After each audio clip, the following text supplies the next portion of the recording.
Hi everyone. आपको पता चल गया होगा ऊपर यहाँ पे क्या लिखा हुआ है, यहाँ पे सीटेट लिखा है।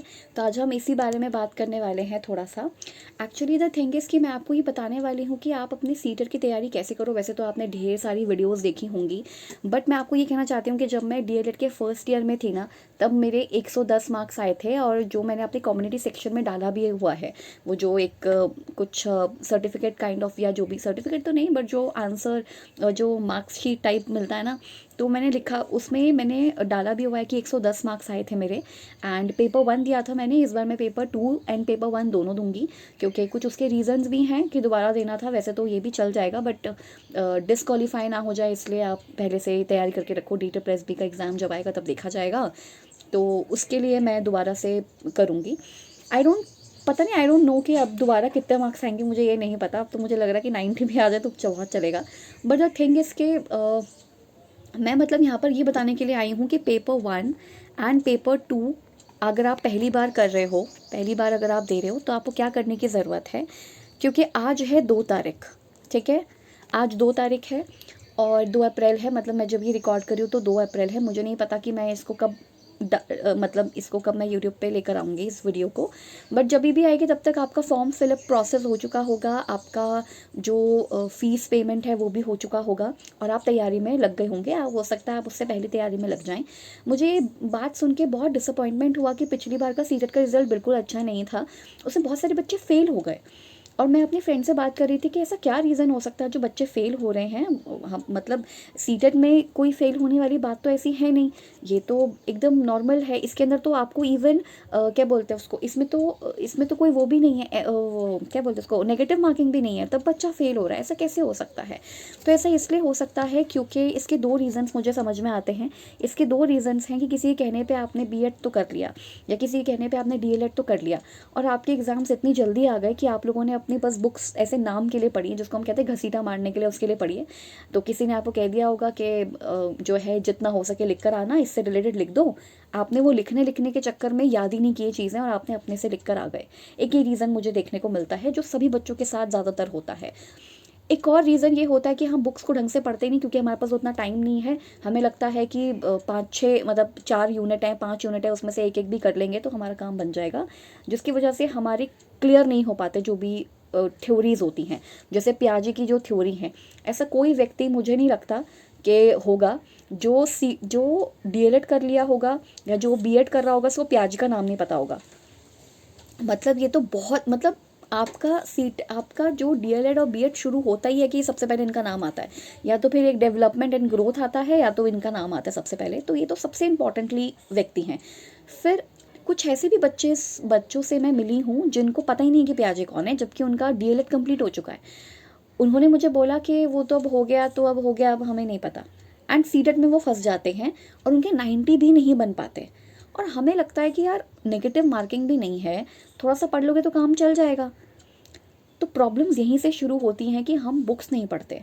हमको जो बुक्स दी हुई होती हैं, हम ऐसी घसीटा मार के ऐसे ही बस पास हो जाते हैं कि लिख कर तो आना ही है, बस उतना करके पास हो जाते हैं। जिसकी वजह से इसका खामियाजा हमें आगे के कॉम्पिटिटिव एग्जाम्स में देखने को मिलता है कि DSSB में हम अच्छा स्कोर नहीं कर पाते, KVS में हम अच्छा स्कोर नहीं कर पाते, सीटेट हमारा क्वालिफाई नहीं हो पाता। ये सबसे बड़ी प्रॉब्लम है, क्योंकि हम बुक्स नहीं पढ़ते हैं। और अब बुक्स पढ़ने का टाइम भी नहीं है कि मैं आपको ये कहूँ कि एक एक बुक निकालो और पढ़ो। हालांकि मैंने ये किया था। देखो, मेरी तैयारी जो शुरू होती है ना, मेरी तैयारी कब से शुरू हो गई थी पता है? जब से मैंने कोविड के टाइम में मन बनाया था कि मुझे ये करना है, एंड मतलब मुझे DLED करना है। और जिस दिन मैंने ये सोचा था कि मुझे ये DLED करना है, मेरी फ्रेंड ने मुझे सजेस्ट किया था, मैंने उसी दिन सीटेट का पेपर 1 लगाया था और मेरे 90+ ही मार्क्स थे। आई डोंट नो कि क्या था क्या नहीं था, बट मेरे 90+ मार्क्स थे। यानी कि वो तो बिना पढ़े भी क्वालिफाई हो रहा था, वो भी तब जब मैं इस कोर्स में थी भी नहीं। उसका रीज़न नेट हो सकता है, क्योंकि मेरा नेट मैंने क्वालिफाई किया था, तो पर उसमें 5 क्वेश्चंस आते हैं केवल टीचिंग एप्टीट्यूड के। तो मुझे ब्लूम्स टेक्सोनॉमी और ये सब चीज़ें पहले पता थी, और मैंने बहुत टाइम से ट्यूटरिंग भी किया है, तो उस दौरान भी मुझे बहुत सारे कॉन्सेप्ट मेरे क्लियर हैं। तो ये एक रीज़न मैं मानती हूँ, केवल अपने लिए मानती हूँ। लेकिन बट बाकी बच्चों के साथ प्रॉब्लम्स आती हैं कि वो बुक्स नहीं पढ़ते। तो मैंने DSSB में तो वैसे भी हल्का लेवल तो होता नहीं है, जैसे सीटेट में थोड़ा सा हल्का लेवल या थोड़ा मीडियम लेवल के क्वेश्चंस आते हैं। DSSB में क्या होता है, बहुत इन डेप्थ क्वेश्चंस आते हैं। तो उसमें मैंने बीएड की बुक्स पढ़ना बहुत अच्छे से शुरू किया था कि बीएड मतलब मैं आपको एक जनरल चीज़ बता रही हूँ कि किसी भी टॉपिक के लिए, किसी भी चीज़ को पढ़ने के लिए आपको उसको इन डेप्थ स्टडी करना पड़ता है, तभी आप पढ़ पाओगे।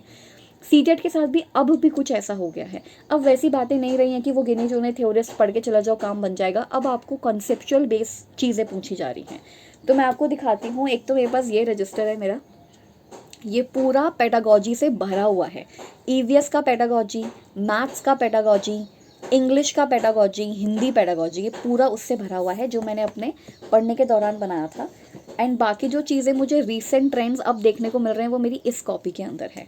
तो जब तक आप इस प्रकार की मेहनत नहीं करोगे ना, और ये मैं झूठ नहीं कह रही हूँ कि आप लोग को झूठ लग रहा होगा, ऐसा नहीं है।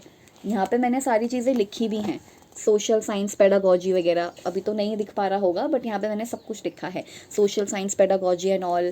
ठीक है, चाहे आप कहीं से भी पढ़ रहे हो, यूट्यूब से पढ़ो चाहे कहीं से पढ़ो, तो बहुत सारी चीज़ें यहाँ पे मैंने सारा कुछ लिखा हुआ है कि कौन कौन से टॉपिक्स बहुत ज़्यादा इंपॉर्टेंट है। ये सारे TE एक्ट और ये सब कुछ। तो इसीलिए आज मैं कुछ चीज़ें डिस्कस करने वाली हूँ और वो important and most important topics होंगे। देखो सबसे इम्पॉर्टेंट चीज़ है ना, मुझे बस ये कहना था कि ये जो आपका सीटेट है, ठीक है, ये सीटेट एक बहुत ही छोटे लेवल का एग्ज़ाम है। ये आपको प्राइवेट जॉब्स दिला सकता है तब जब आप अच्छा मार्क्स लेकर आओगे इसमें। जैसे वैसे 110 इतने बुरे मार्क्स भी नहीं हैं बट इतने अच्छे भी मैं नहीं कहूँगी, बिकॉज़ मैं उस टाइम पे केवल और केवल फर्स्ट ईयर में थी, तो जितना समझ आया उस हिसाब से तो ठीक ही रहा मुझे। एंड बाकी मैथ्स मेरा थोड़ा सा वीक सब्जेक्ट है बट उस पर भी काम मैं कर रही हूँ। लेकिन 110 मार्क्स इतने ख़राब मार्क्स भी नहीं हैं, पर आपके मार्क्स इम्प्रूव होने चाहिए। मुझे नहीं लगता इस बार पता नहीं कितना इम्प्रूव होगा, कितना क्या है, क्योंकि अभी मैं किसी और चीज़ के लिए प्रिपेयर कर रही हूँ।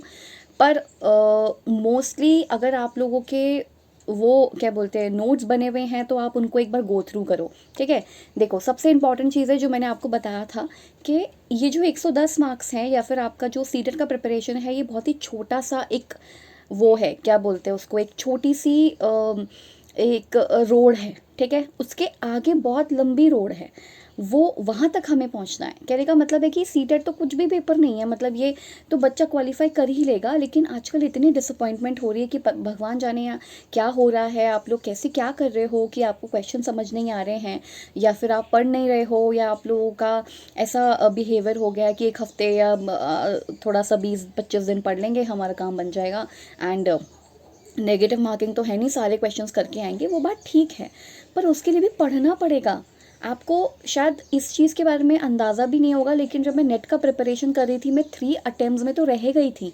मेरा एक बारी में नहीं क्लियर हुआ था नेट, मेरा 4th अटेम्प्ट में हुआ था, 4th टाइम में हुआ था।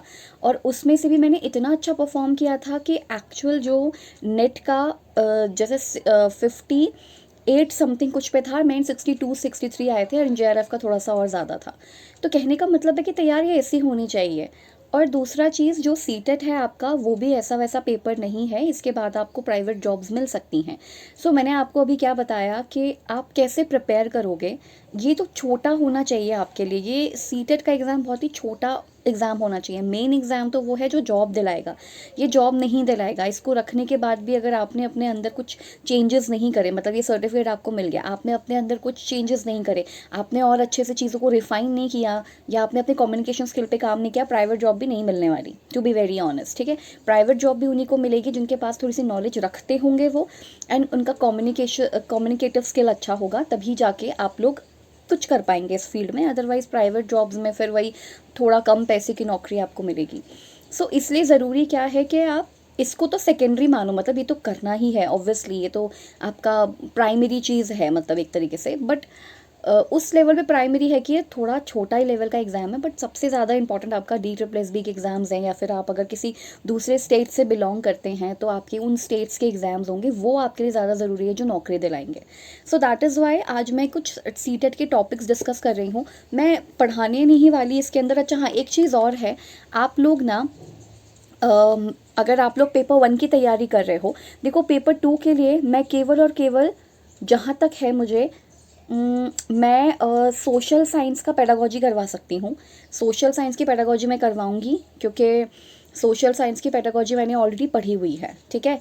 एंड मैंने एक चीज़ और नोटिस करी है कि कुछ प्लेटफॉर्म्स पर या कुछ उसमें वीडियो लेक्चर्स में उन्होंने नेशनल फोकस ग्रुप के बारे में किसी ने बात ही नहीं करी है, जिसकी वजह से सोशल साइंस के बारे में पता चलता है, नेम चेंज होता है। नेम चेंज हुआ है, आपको पता है कि पहले सिविक्स चलता था जब ब्रिटेन, जब उनका यहाँ पे रूल हुआ करता था, उसके बाद से हमने चेंजेस करे, फिर हमने उसको पॉलिटिकल साइंस में रखा, नागरिक शास्त्र से उसको हमने फिर राजनीतिक शास्त्र में लेकर आए, क्योंकि वो लोग ऐसा सोचते थे कि हम लोग जो हैं वो बहुत ज़्यादा वो हैं, क्या बोलते हैं, सैवेज हैं। मतलब सैवेज इन द सेंस वो वाला सैवेज नहीं, सैवेज का मतलब होता है हम उस तरीके के इंसान हैं जिन्हें ट्रीट अनसिविलाइज्ड हैं। एंड हमें सिविलाइज्ड करने के लिए उन्होंने ये नागरिक शास्त्र जैसा कुछ जो चीज़ है वो निकाला था। तो ये वाली स्टोरीज़ मैंने नहीं सुनी अभी तक मतलब मैंने इतनी ज़्यादा वीडियोस भी नहीं देखी हैं, बट मैंने जितनी भी देखी मुझे उसमें ये चीज़ नहीं मिली है। ऐसा नहीं है कि ये इंपॉर्टेंट नहीं है, अगर ये अभी इंपॉर्टेंट नहीं है, मान लो अगर कोई नहीं पढ़ाता है सीटेट के अंदर इसको, तो वो आगे आपको दिक्कत होंगी, आपको पता ही नहीं चलेगा। जो सीटेट का मटीरियल है आप वो सीटेट में नहीं पढ़ रहे हो क्योंकि उसके ऊपर क्वेश्चन नहीं आया है, राइट। बट वो चीज़ आपके DSSS भी, आपके स्टेट एग्जाम्स में आ जाए, KVS में आ जाए, NVS में आ जाए, तो फिर क्या करोगे?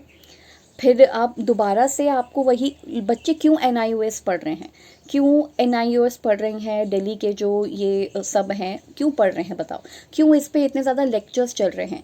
रीज़न इसके पीछे यही है क्योंकि पहले का जो बैकग्राउंड है वही क्लियर नहीं है। पता ही नहीं है कि 2 महीने में बच्चा क्या करता है, 3 महीने में बच्चा क्या करता है, बोलना कब शुरू करता है, ये बेसिक्स तो हिले हुए हैं क्योंकि बुक्स ही नहीं पढ़ी है ना। वो तो घसीटा मार के पास होना था हमको बस उस टाइम पे, यही प्रॉब्लम्स हैं। CUET में अभी बच्चों को प्रॉब्लम्स आ रही हैं, क्यों आ रही हैं? क्यों वो दोबारा आ रहे हैं पढ़ने के लिए? मतलब अपना 12th का तुम्हारा हो गया है यार, तुम्हें इतना पढ़ा दिया है, तुम्हें इतनी सारी चीज़ें टिक करवा दी हैं, तुम वापस आ रहे हो कि दीदी CUET का प्रिपरेशन करवा दो। क्यों? क्योंकि ढंग से नहीं पढ़ा ना, लिखने के लिए पढ़ा। देखो जब भी लिखने की बात आती है तो ह्यूमैनिटीज़ का बच्चा कुछ ना कुछ तो लिखी के पास हो ही जाता है। बट द थिंग इसकी जब बात आती है एक्चुअल जो आपसे टू द पॉइंट चीज़ पूछे आपको उसका आंसर नहीं बन पाता।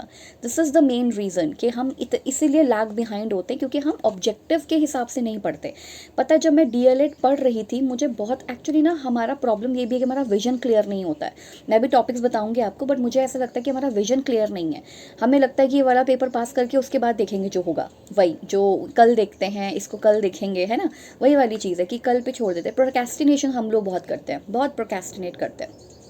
सो द थिंग इज़ कि एक तो हमारा विजन क्लियर नहीं है, हमें लगता है पहले ये चीज़ हो जाए फिर इसकी तैयारी करेंगे। जैसे मैंने आपको बताया कि जब मेरा एडमिशन भी नहीं हुआ था DLED में, जब मैंने मन बना लिया था कि हाँ मैं इसमें पैसा लगाने वाली हूँ अब अपना, और मैं ये वाला कोर्स करूँगी, और मैंने अपनी ट्यूशन की फ़ीस निकाल करके, मतलब जो मुझे मिलती थी उससे मैंने ये कोर्स किया। जब मैंने मन बनाया था उसी दिन मैंने सीटेट का पेपर सॉल्व किया, और उसी दिन से सीटेट के साथ साथ DSSB की तैयारी शुरू हो गई। लेकिन अभी तक मुझे वैकेंसी नहीं मिली है देखने को। आई होप ये मेरा पास एक ही पहला और आखिरी मौका है, आई होप मैं कुछ कर पाऊँ, ठीक है। बट द थिंग इसके तैयारी आप सोचो तब से लगी हुई है ना। तो और कुछ बच्चे ऐसे होंगे जो अभी सीटेट का एग्ज़ाम देंगे और देने के बाद सोचेंगे कि अच्छा अब हमें DSSB के लिए पढ़ना है, या अब हमें वो स्टेट एग्ज़ाम के लिए पढ़ना है। यही प्रॉब्लम होती है कि एक चीज़ कंप्लीट हो जाए तभी दूसरी करेंगे। अरे साइमल्टेनियसली चलाओ ना, दोनों को साथ साथ चलाओ। मैंने क्या किया था, DLED के अंदर जब मैं DLED पढ़ रही थी तो मैंने उसी टाइम पे ऐसे वाले नोट्स बनाए थे जो मेरे दिमाग में मैं रजिस्टर कर सकूँ, जिसके थ्रू मैं आंसर लिख पाऊँ। एक वो चीज़ें थी, और एक था कि जो मुझे हर एक टॉपिक में कुछ ऐसी चीज़ दिखाई दे रही है जो मुझे लगता है कि ये इससे MCQ क्वेश्चन बन सकते हैं, उसके लिए मैंने अलग से कॉपी बनाई थी। आप पेजेस का इस्तेमाल कर सकते हो, कॉपी हैंडी रहती है, तो मैंने कॉपी का इस्तेमाल किया। मैंने केवल वो चीज़ें लिखी जो मेरे दिमाग से स्लिप हो जाएंगी बहुत जल्दी, एंड जो MCQ बेस्ड बनेंगी। लेट्स से फॉर एग्जांपल किसी का कोई कथन हो गया, ठीक है, मतलब ये सीटेट की ही बात नहीं है, ये बाकी सारे एग्ज़ाम्स की भी बात है। हम ऐसा ही कर देते हैं। UPSC के अंदर भी हम लिखने पे ज़्यादा, मतलब ऑब्वियसली उसके अंदर तो रिटन एग्ज़ाम होता ही है, बट कुछ बच्चे उस पर इतना फोकस कर देते हैं, किस पे, ऑप्शंस, मतलब ऑब्जेक्टिव बेस पे इतना फोकस कर देते हैं कि रिटन की तैयारी नहीं हो पाती। रिटन पे इतना फोकस कर देते हैं कि ऑब्जेक्टिव्स के लिए नहीं पता चलता उनको कैसे करना है। यही मेजरली प्रॉब्लम्स हैं यहाँ पे। सीटेट के साथ भी बिल्कुल यही हाल है। जिन बच्चों का इस बार भी सीटेट क्लियर नहीं होगा, मैं नहीं चाहती ऐसा बोलना, बट ऐसा है कि इसमें बहुत सारे बच्चे अभी भी रह जाएंगे। तो उनका क्या, उनके साथ क्या प्रॉब्लम है? उनका विजन क्लियर नहीं है, उन्हें कोई बताने वाला नहीं है, या वो क्या कर रहे हैं मुझे ये समझ में नहीं आ रहा। तो यही रीज़न है, यही मतलब मेरी एक चीज़ है यहाँ पे कि, तो यही मतलब मैं कहना चाह रही थी कि कैसे आप प्रिपेयर कर रहे हो, कैसे कैसे प्रिपेयर करने वाले हो, ये जानना ज़रूरी। कैसे प्रिपेयर करने वाले हो का मतलब ये है कि आप जिस दिन से सीटेट आपने सोच लिया कि अच्छा ये वाला मुझे करना है, ये मुझे कोर्स करना है, उसी दिन से आपकी तैयारी शुरू हो जानी चाहिए थी। पर अभी आपने कोर्स कर लिया, अब आपको कोर्स से कुछ आता पता है नहीं, अब आप सीधा सीटेट के पेपर में बैठोगे और अब आप वीडियोज़ देखना या अब आप चीज़ें ढूंढना शुरू करोगे, तो तब आप बहुत पीछे नहीं रह गए हो। मतलब मैं बस इतना एक चीज़ कह रही हूँ। तो अभी भी लेकिन टाइम हमारे पास है। अभी आपकी एज कम हो सकती है, आपके पास तैयारी करने का अभी बिल्कुल समय है। अभी आप यंग हो, एनर्जेटिक हो, आप बहुत बहुत देर तक भी पढ़ाई कर सकते हो। तो इसलिए अभी तो मैं यही कहूँगी कि वैसे तो आपकी तैयारी आपके स्टेट लेवल के एग्ज़ाम तक हो जानी चाहिए थी और अब तक तो सीटेट की भी तैयारी हो जानी चाहिए थी। लेकिन क्योंकि हम वही घसीटा मार तरीके से पढ़ते हैं, वही सेम लंबे लंबे क्वेश्चन हमें लिखने होते हैं और ऑब्जेक्टिव की तैयारी करते नहीं है, तो सीटेट में मुश्किल आती है और कंसेप्ट भी क्लियर नहीं होता, क्योंकि हम पूरी यूनिट के वो क्वेश्चंस करके जाते हैं जो पीछे क्वेश्चंस के अंदर, ये मैं आपको बता रही हूँ, पीछे क्वेश्चंस होते हैं कि अच्छा पिछले पेपर्स में ये पूछे गए, तो हम वो कर लेते हैं कि अरे ये आएगा तो कर देंगे, इतना आएगा तो इतना लिख देंगे, 1-1.5 पेज भर देंगे, आराम से हो जाएगा, हम पास हो जाओगे, पास बिल्कुल हो जाओगे। बट कॉन्सेप्ट का क्या, वो तो गया ना, कॉन्सेप्ट तो गया। तो उसके लिए क्या करना है, उसके लिए अब दोबारा से शुरुआत करनी है। मैं ये नहीं कहूँगी कि आप दोबारा से अपनी डीएलएड की बुक्स निकालो और पढ़ो। देखो कर सकते हो तो कर लो, सिंपल सी बात है, कर सकते हो तो करो। टाइम है, 21 साल के हो, 22 साल के हो, 23 साल के हो, कर लो। थोड़ी सी मेहनत लगेगी, 8-10 महीने लगे, 8-10 महीना भी मैंने ज़्यादा बोल दिया, चलो 3-4-5 महीने लगेंगे, लग के एक बार अपनी पुरानी बुक्स देख लो। पर अगर नहीं देख सकते तो एटलीस्ट NIOS या कहीं से शुरू कर लो, बुक पढ़ो, बुक इम्पॉर्टेंट है। बोलने में तो कई सारी मिस्टेक्स हो सकती है ना, बोलने में तो मैं कई सारी मिस्टेक्स कर देती हूँ, हालांकि मैं अब मतलब ऐसे कॉपी करके या राइट करके टाइप करके मैं लिख देती हूँ कि सो दैट मेरे दिमाग से स्लिप ना हो, ऑथेंटिक इन्फॉर्मेशन मिल जाए। लेकिन बोलने में तो कई सारी प्रॉब्लम्स हो सकती हैं, तो आप बुक भी रखो, कुछ भी बुक्स पढ़ो। डीएलएड में हो तो डीएलएड की बुक्स उठा के पढ़ लो, बीएड में हो तो बीएड की बुक्स पढ़ो। और जो अभी बीएड में एडमिशन ले रहे हैं उनके लिए तो मैं सिर्फ यही बोलूँगी कि बीएड जब भी अगर आप पढ़ रहे हो ना, तो एक तो ऐसे भी पढ़ो सो दैट आप अपने आंसर्स राइट कर सको, लेकिन ऐसे भी पढ़ो जो आप केवल वही चीज़ लिखो जो MCQ बेस्ड में आ सकती हैं। उसके लिए भी मैंने कॉपी अपनी बनाई हुई है कि बीएड के लिए जो मैं पढ़ रही थी, तो उसके अंदर मतलब जो मुझे MCQ बेस लगी वो मैंने लिखी कि कहीं ना कहीं तो फंसेगा, चाहे DSSB हो, चाहे कोई स्टेट एग्जाम हो, चाहे KVS हो, चाहे सीटेट हो, कहीं ना कहीं तो ये आना ही है। नहीं आएगा, नॉलेज का होराइजन ही तो बढ़ेगा ना। तो चलो विदाउट फर्दर अडू, अब हम क्या करते हैं, टॉपिक्स मैं आपको बताती हूँ जो हर पेडागोजी में कॉमन है। हाँ, एक चीज़ मैं आपको और बता रही थी यार, आप लोग ना एक बार मैथ्स एंड EVS पेडागोजी जाके देखो, वो बहुत इंपॉर्टेंट है। मैथ्स के पेडागोजी में मैंने जितनी भी टॉपिक्स कराए हैं ना, वो आपके EVS में भी हेल्पफुल होंगे, वो आपके सीटेट में भी हेल्पफुल होंगे, वो आपके SST में भी हेल्पफुल होंगे, साइंस में भी हेल्पफुल होंगे, हिंदी में भी हेल्पफुल होंगे, बट हिंदी में हिंदी के शब्द होंगे, बस ये डिफरेंस होगा, एंड इंग्लिश में भी हेल्पफुल होंगे। अब एक बात बताओ, अगर हमें असेसमेंट करना है तो असेसमेंट EVS में भी सेम होगा, SST में भी सेम होगा। पीयर असेसमेंट कर रहे हो, एक बच्चा दूसरे बच्चे का असेसमेंट कर रहा है, वो डिफरेंट नहीं हो जाएगा, डिफरेंट सब्जेक्ट में डिफरेंट नहीं हो जाएगा, वो सेम रहेगा। तो मैथ्स की पेडागोजी की प्लेलिस्ट बनी हुई है जिसके अंदर मैं और चीज़ें ऐड करूँगी, और मैं अपना पूरा का पूरा कॉपी उठा के ऐड करूँगी। मतलब मैं ऐसे तो कॉपी की फ़ोटो ऐसे मतलब नहीं लगा सकती, बट इसमें यह है कि मेरी कॉपी के अंदर जितना भी मटेरियल है, जितना भी मैथ से रिलेटेड, EVS से रिलेटेड मटेरियल है, वो मैं सब कुछ डालूंगी इसके अंदर, एज अ वीडियो डालूंगी। बट उसके लिए आपको मैथ्स पेडागोजी के अंदर बहुत सारी चीज़ें हैं, बहुत सारे कॉन्सेप्ट क्लियर हुए हैं उसके अंदर। इवन पता नहीं क्यों, बट मैंने खुद भी दोबारा अपनी वीडियो खुद देखी थी, तो मुझे लगा यार मैंने तो अच्छा ही करा है। पता नहीं क्यों आप लोग तक अब तक वो मटीरियल पहुँचा नहीं है, बट वो बहुत अच्छा है। आप खुद सोचो, पढ़ाई तो नहीं कर रही हूँ लेकिन फर्स्ट ईयर में 110 मार्क्स लाना ठीक है, जिसमें आपने सिर्फ फर्स्ट ईयर किया हुआ है। तो यार ये नॉलेज बेस्ड चीज़ें होती हैं, थोड़ा सा और पढ़ते तो क्या पता और अच्छे मार्क्स आ जाते। मुझसे भी ऐसे बहुत अच्छे स्टूडेंट्स हो सकते हैं जो 130, 135 और 140, 145 तक लाए हों, बिल्कुल लाए हों। लेकिन स्ट्रैटेजी इंपॉर्टेंट है, और कब किया वो इम्पॉर्टेंट है। 2 साल बाद किया है, 3 साल बाद किया है, पहले टाइम ही कर दिया है और बहुत अच्छा पढ़ लिया है, टाइम अच्छा है, कंसंट्रेशन, इंडिविजुअल डिफरेंसेस होते हैं ना, तो उसका भी असर पड़ता है। बट मैं यही बोलूँगी कि आप लोग एक बार मैथ्स की एंड एक बार ईवीएस का पीडीएफ, वो जो प्लेलिस्ट बना हुआ है वो जाके देखो। मैथ्स में तो आई थिंक 12 या 13 के करीब कुछ आपके आपके पास वीडियो होंगे जिसमें वो सारे टॉपिक्स हैं जो एक्चुअली एग्जाम में आए हैं। एंड ईवीएस के अंदर 2-3 वीडियोज़ हैं जिसको मैं और अभी उसमें वीडियोज़ अपलोड करूँगी। But maths and EVS CTET के हिसाब से मैथ्स, ईवीएस, एसएसटी, साइंस लगभग सबकी पेडागोजी सेम है। बट एसएसटी में थोड़ा सा एसएसटी के लेवल का पढ़ना पड़ेगा, कि एसएसटी का जो हिस्ट्री है वो पढ़ना पड़ेगा कि इसकी शुरुआत कैसे हुई। जैसे मैंने वो एनएफजी के बारे में बताया था, नेशनल फोकस ग्रुप के बारे में बताया था कि नेम कब चेंज हुआ, कहाँ पे एसएसटी की शुरुआत हुई थी, अमेरिका में हुई थी। तो ये कुछ चीज़ें हैं जो डिटेल्स हैं वो मिली नहीं है अभी तक।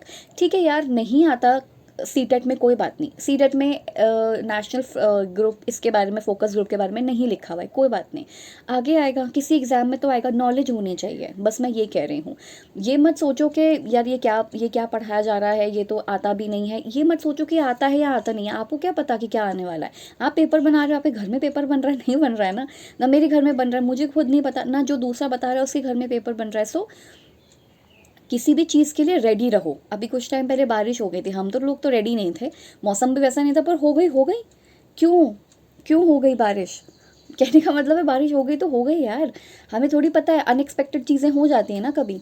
एनीवेज, चलो कुछ इम्पॉर्टेंट वो देख लेते हैं। जैसे सबसे पहले तो इम्पॉर्टेंट आपको पता है, एक तो आपका सबसे पहला इवैल्यूएशन। मैंने आपको बताया कि टेस्ट इंपॉर्टेंट होता है, टेस्ट, मेजरमेंट, ठीक है, टेस्ट है, मेजरमेंट है, असेसमेंट है, इवैल्यूएशन है। ये कहीं पे लिख के रख लो, ये बहुत इंपॉर्टेंट आपके टॉपिक्स हैं, ठीक है। कॉग्निटिव, मॉरल डेवलपमेंट और ये सब तो सीडीपी का पार्ट है, लेकिन मैं बेसिक पेडागोजी की बात बता रही हूँ, वो ज़रूरी है। इवैल्यूएशन पता होना चाहिए, कितने प्रकार के टेस्ट होते हैं, ठीक है, subjective test, objective test, formative test, है ना, और समेटिव टेस्ट, हर प्रकार के टेस्ट कराए हुए हैं।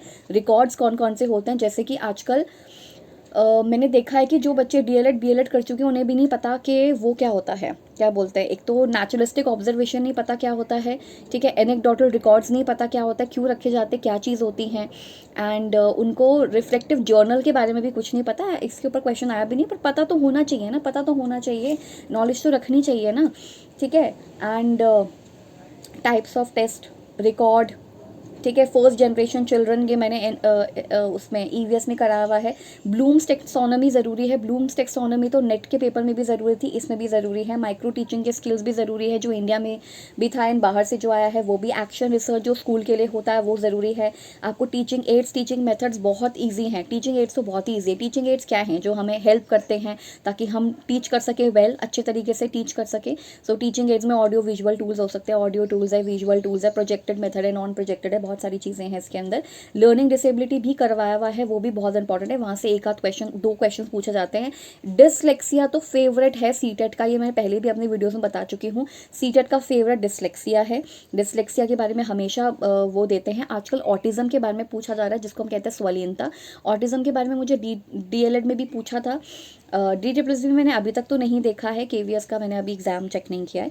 बट ये है कि सीटेट हो गया आपका, ठीक है, उसमें डिसलेक्सिया पूछा जाता है, डिसग्राफिया ये तो हमेशा पूछा जाता है।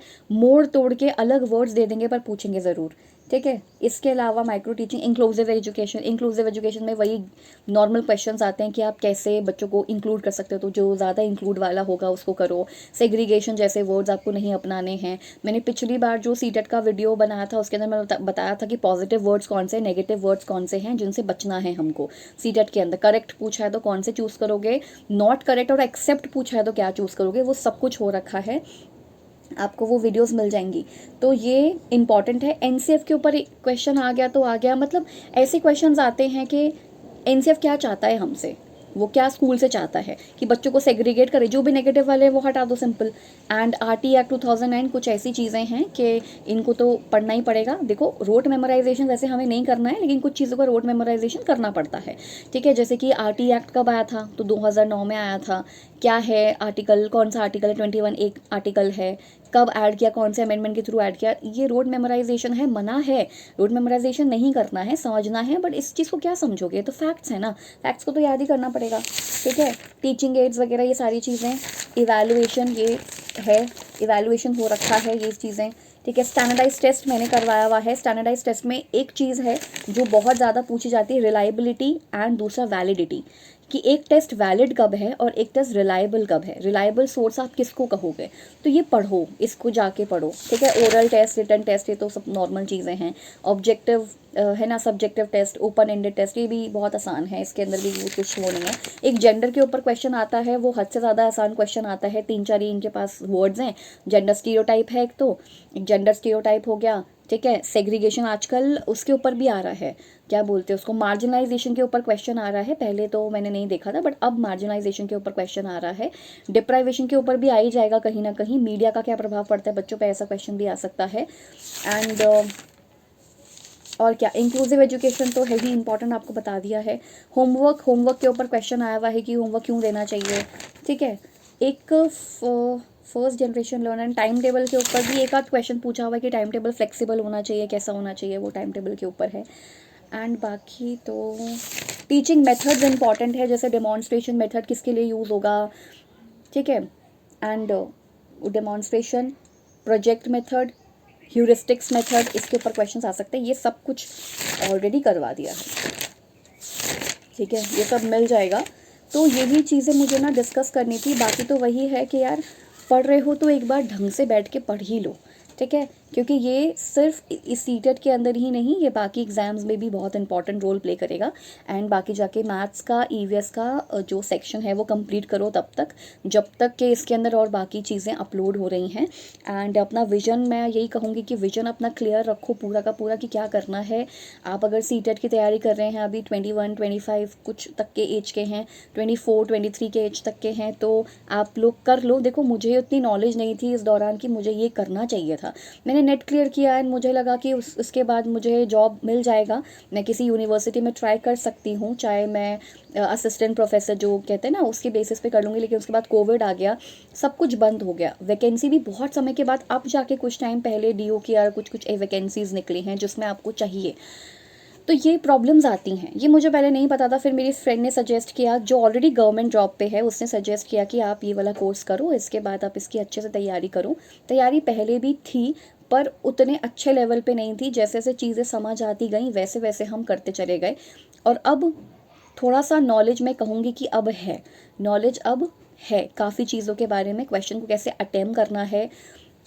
DSSB या फिर कोई भी स्टेट एग्ज़ाम में ओनली वर्ड आ जाए ना किसी पर, इससे तो दूर रहो, क्योंकि ये ओनली एंड मोस्टली, ये दो ऐसे खतरनाक वर्ड्स हैं कि अगर आपने इनको अपने ऑप्शंस के अंदर चूज़ कर लिया, आपका आंसर गलत हो जाएगा। अगर पूछा है कि कौन सा सही है या इनमें से आप किस चीज़ को मानते हो, तो कोई भी चीज़ ओनली कभी ठीक नहीं रहती। अगर मैं कहूँ कि ओनली डेमॉन्स्ट्रेशन मेथड या ओनली चाइल्ड सेंटर मेथड ही ज़रूरी है, तो देखो बच्चे के लिए ओनली चाइल्ड सेंटर भी ज़रूरी नहीं है। क्यों, मतलब चाइल्ड सेंटर अभी हमें पता है, हमको सबको पता है कि चाइल्ड सेंटर ज़रूरी है, बट ओनली से काम चलेगा क्या? कभी कभी हमारे पास टाइम कम होता है, बच्चा अगर थोड़ा सा उसमें है, मतलब थोड़ा अच्छे लेवल पर है, थोड़ा ग्रेजुएशन टाइप लेवल पर है, तो लेक्चर मेथड से काम चला लेगा ना। उसको डेमॉन्स्ट्रेट या वे सब करके दिखाने की तो ज़रूरत नहीं। ग्रेजुएशन लेवल में बहुत सारी चीज़ें होती हैं कि लेक्चर दे दो तो बच्चा समझ जाएगा, क्योंकि उतना दिमाग वो अपना विकसित कर चुका होता है इतना पढ़ के।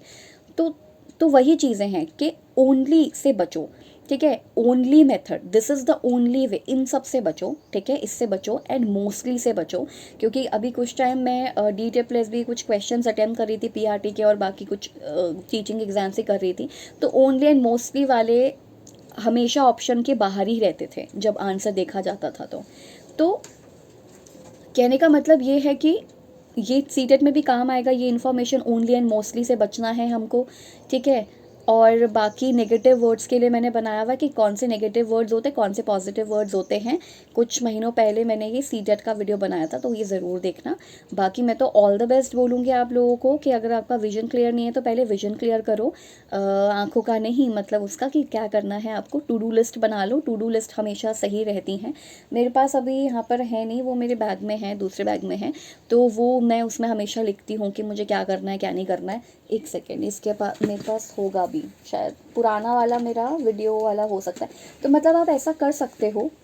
एंड आपको ज़रूरी है चीज़ों को लिख के रखने की, चीज़ों को लिख के रखने की ज़रूरत है कि आज मुझे इतना करना है। जैसे आपने लिख दिया कि आज इस वीक मुझे ये चीज़ निपटानी है, इस वीक मुझे ये वाला टॉपिक करना है, तो आपके लिए बहुत ज़्यादा आसानी रहेगी।